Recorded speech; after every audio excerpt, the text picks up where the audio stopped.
we need to have a little discussion about Ben Boykewich from Secret Life of the American Teenager. Because I just made a connection here.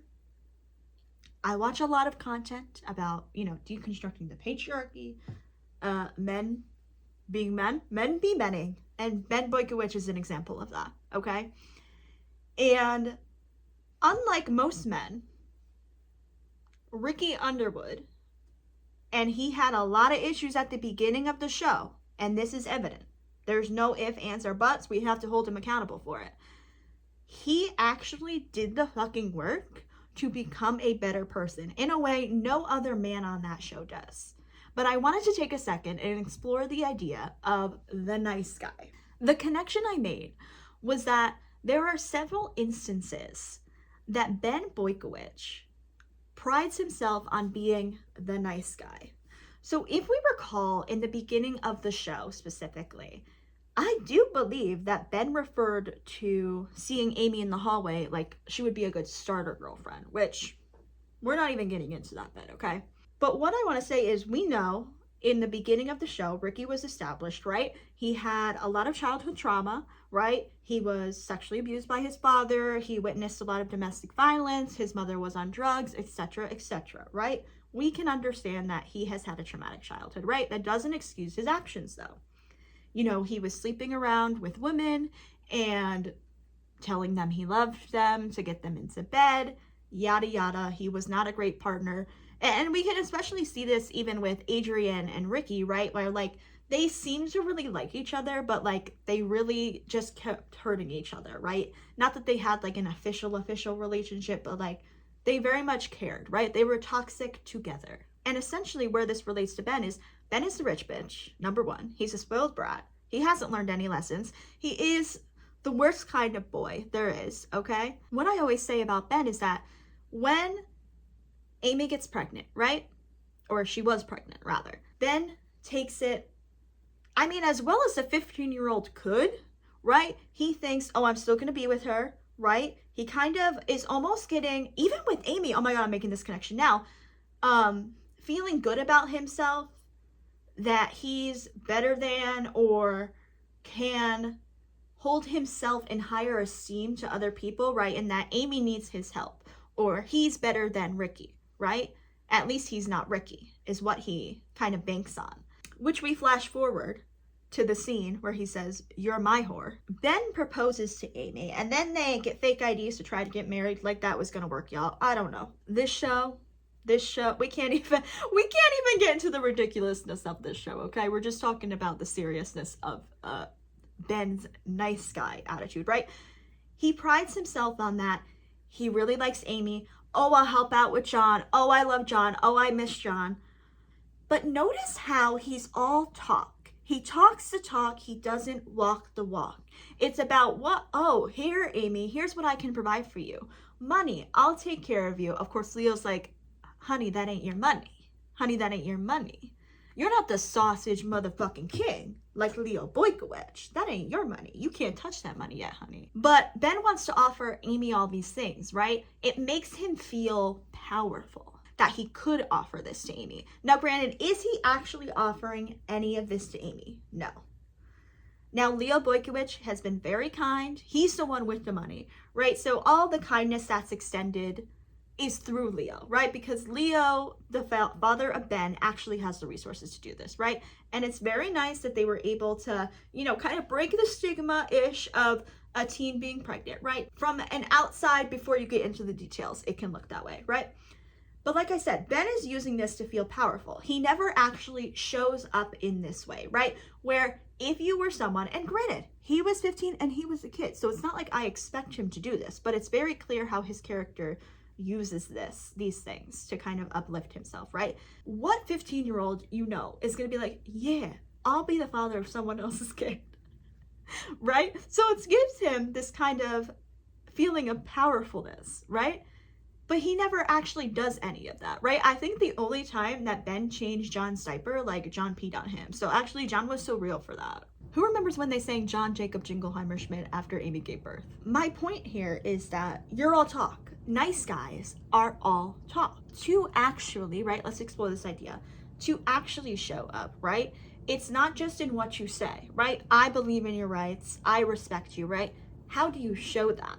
Ben never truly shows that, right? He feels a possessiveness over Amy, which I just watched, and I still need to read Ballad of Songbirds. Coriolanus over Lucy Gray, everyone. Ponder that idea if you have seen both. Let's talk about the Secret Life Hunger Games crossover here, because this is all connected, guys. Men be menning in the worst way, and we see that in every piece of media. So Ben is possessive, right? He feels like, oh my God, somebody wants me, or somebody needs me. But Ben feels this possessiveness. He feels powerful and being needed, right? And ultimately, it's all about his ego. It's never actually about what it takes to be in genuine relationship. And I know you're saying they're teenagers, yes, but it still plays out in the show in this way, okay? It doesn't matter that they're teenagers. Like, we really need to look about how they're acting, right? Because I just want to say, rewatch High School Musical. Troy Bolton genuinely loved Gabriella Montez, and he did not do the shit that Ben Boykewich did, right? When Troy Bolton made a mistake, he made it right. And that's what y'all need to remember, okay? So I don't want to hear they were teenagers. No. Troy Bolton was a teenager, and he made it right. And he did it right. And that's my man, Troy Bolton, okay? Have some respect. So how does Ricky play into all this? Like I said, with Amy, it's kind of feeding his ego, right? Like, yes, he is worthy because someone wants him, someone needs him. Ben has this unhealthy obsession with Amy and feels a possessiveness over her. And Ricky, like I said, he had a lot of childhood trauma, which he worked through, and he genuinely became a better person. So throughout the series, right, when we see Ricky messing up, Ben constantly almost like wants to remind him, and many of the characters do, right, that Ricky, you messed up and you're a bad person and this and that, right? And we can see the times in which Ricky breaks, right? Because he's really struggling with himself. He's carrying out these toxic patterns, right? And he is trying to work on himself, right? But at the end of the day, he is still worthy, and he's trying his hardest to do his work, and he's not always doing a great job. But as we see through the series, he really becomes a great person. But all these people are talking down to Ricky. And the difference is that Ben Boykewich should never be uplifted because he's not a good person at the end of the day. So Ben is kind of getting off as he's the better choice. Even though Amy is with him, he's still jealous, right? He still thinks, but what if Amy and him get back together? But what if she wants a bad boy? This and that, right? All these ideas, right? Which leads him to two delusional girls telling each other exactly when Adrian and Ben are sitting in the car thinking that Ricky and Amy are cheating on us. So you know what? Let's sleep together, right? And the fucking audacity for Ben to cheat on Amy and then go to New York thinking, okay, I'm really nervous, I'm sick, but maybe Amy will be fine and we'll be good and we'll be able to carry on this relationship when I tell her Adrian's pregnant with my baby. You bitch. You bitch. Because now, Ben has made a huge mistake that he can't get back, right? And he has to pride himself like he's the good guy. So we see this as, obviously, Amy and Ben break up, and we see Adrian and Ben being pushed together by their parents because they think the traditional way, you have the baby, you get married, you live together, you raise the baby together, and that's how it is, right? And although Ben, you can see, like, they try to make a relationship work, but it fails, right, between Ben and Adrian because there's a lot of complexities to that. But at the end of the day, Ben is like, I'm gonna marry Adrian out of spite. But at the end of the day, Ben's motivations in marrying Adrian, right, is to look like I'm doing the right thing, which we see Ben's face in some of these situations, and he looks like, oh shit, like I made my bed, I gotta lie in it, right? I'm doing the right thing. Ricky didn't do the good thing, right? He didn't stop and marry Amy because that's allegedly the route you should go, right? And like I said, he's consistently priding himself that he's better than Ricky, right? And then even when he gets the chance, he's in Ricky's shoes, right? He's going to do the right thing, right? And he's all doing it out of spite, right? Trying to look, he's not actually a good guy. Because what would that actually look like, right? If they get pregnant, like, obviously, yes, I want to be a father. We could talk about, you know, our relationship, how we're going to have a good co-parenting relationship, right? In a way that he's not doing that. Ricky and Amy were really working hard towards that, right?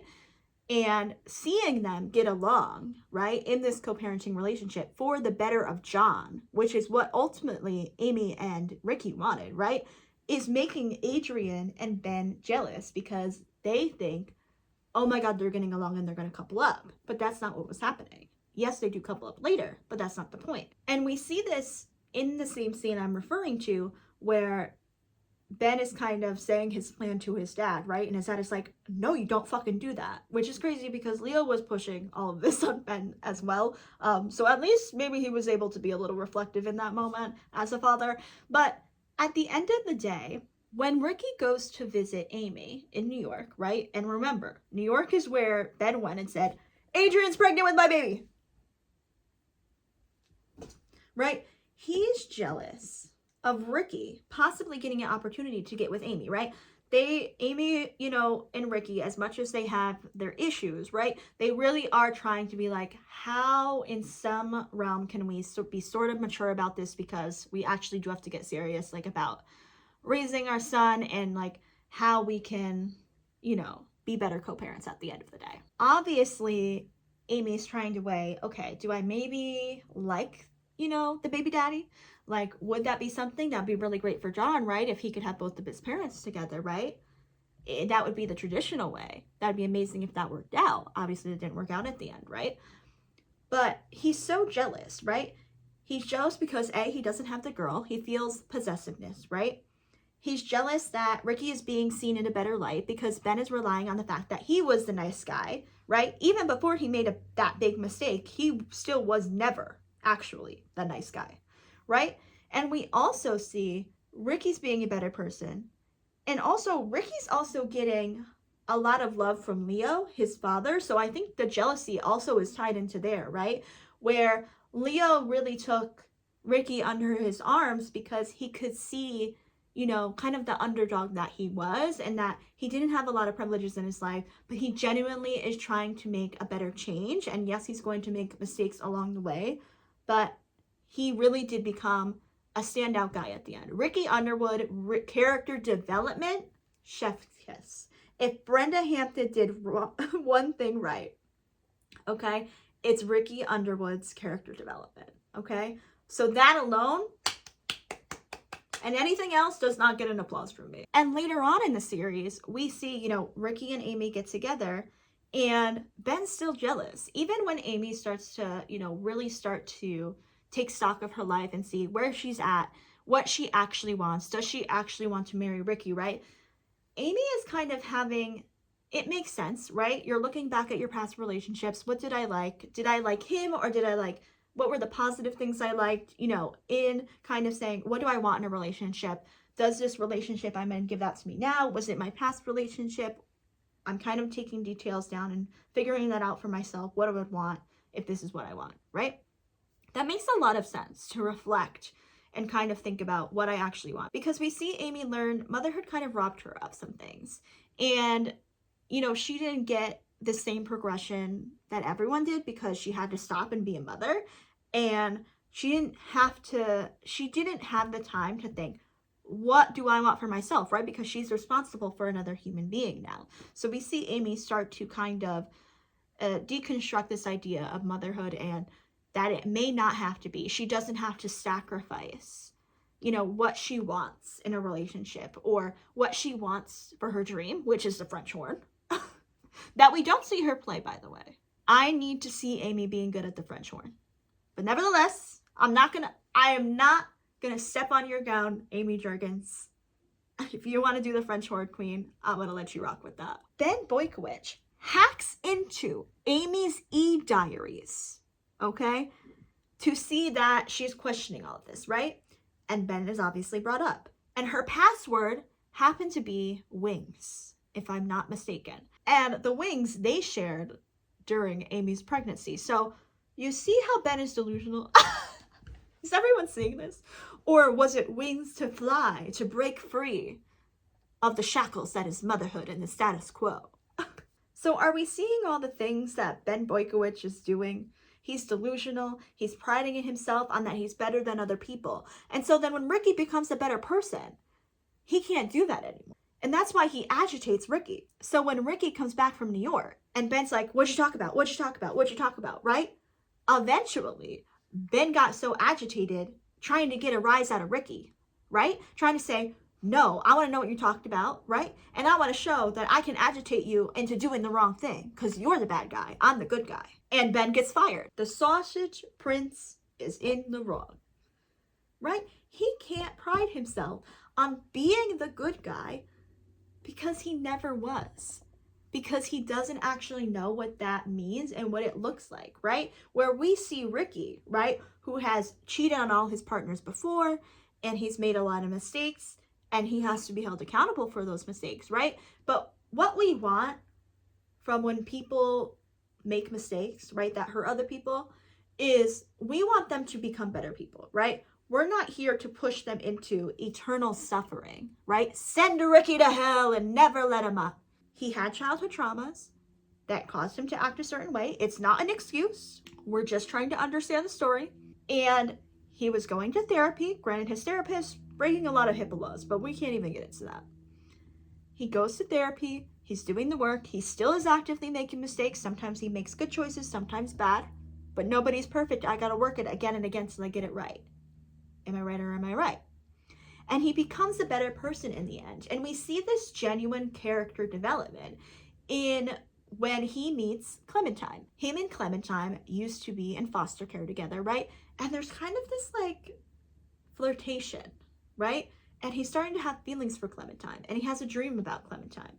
But instead of the old Ricky, right, he would probably go and sleep with Clementine and ruin his relationship with Amy, right?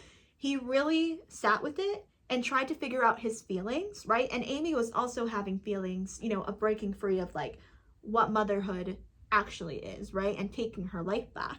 And together they realize, and they have that sad breakup moment where they're like, I love you, but I'm not in love with you, right? And I have feelings for other people. And that is incredible character development for them. And what we see with Ben is he becomes even worse, right? Like this entitled rich young boy, right, with misogynistic views in him, right, and not a healthy idea of what these relationships are, becomes even worse, right? And that's the fucking point, right? Is that be in a world of Ben's, be a Ricky, because at the end of the day, you never want to be a Ben, right? You want to be a Ricky, right? I'm not saying that you should be harmful in your past life, right? The point is, from Ricky, we can learn, do better. You can do better. You can work on healing. You will make mistakes, but you can be a better person. It doesn't mean that, what you want will always work out, right? But you can be a better person for the future, for even the newer people that you won't hurt down the road, right?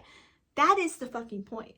And Ben constantly prides himself on being the nice guy, the good guy, when he never was, because he doesn't even know what that looks like.